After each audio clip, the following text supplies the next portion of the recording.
always instilled a strong work ethic in us, and we, I think my sisters and I kind of took that and applied it to sports. And I think that, growing up with my dad being a coach always has kind of been, there's been positives and negatives, but most of all, I think that I truly value his advice.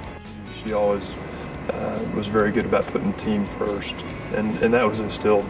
I don't know if that came from me, but it was constantly mentioned. It's not about you, and it's not about your numbers. It's about how you make your team better, and we really emphasize that as a family as much as a student athlete. And so she seemed to adopt that and run with that really well.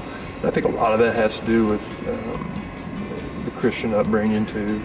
I'd always loved K-State, and I'd always grown up a Wildcat, and so when I first started talking to them was kind of the end of my senior year, or the end of my senior volleyball season.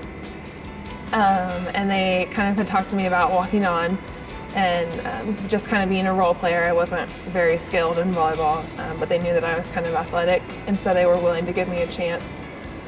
And they had a girl actually decommit and go to a different school, and so a scholarship was available for me. And so they offered me a scholarship, and I kind of jumped on the opportunity and took it from there. And K-State took a chance on me, and thank goodness for that, because it ended up being such a great experience. How motivated she was to succeed, I think that led itself to success on the floor.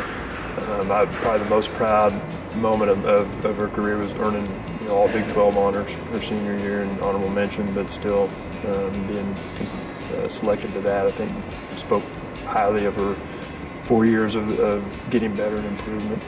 I didn't know what I wanted to do at all when I got done with volleyball, and I had one more semester of school at K-State, and I was kind of clueless as to where I wanted to go next and what kind of job I wanted to have and that sort of thing. And Coach Lloyd had always kind of put a little bug in my ear since about the time my family moved here. My biggest, I thought for her, the biggest advantage of coming here, and the way I looked at it, was for her to get her master's degree. That was the biggest thing.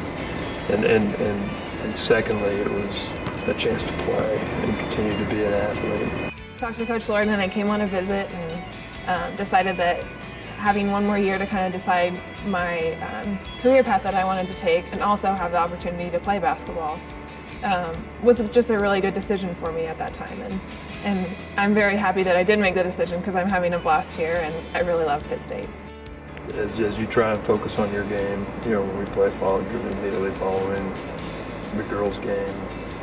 And in the back of my mind, how are the girls doing? How's she playing? How's she doing? Is she doing well? How are they doing? So it's kind of it's different. Never been through it before. Learning to kind of balance that a little bit, but it is fun. It's awesome to watch her. Awesome to be a part of the good things and the bad things that come from it. I mean, that's all part of it, and help her work through them, and help her grow and mature as a young lady. But it is nice to be there. My dad's always told me, strive for perfection in whatever you're doing, but always realize that it's never possible.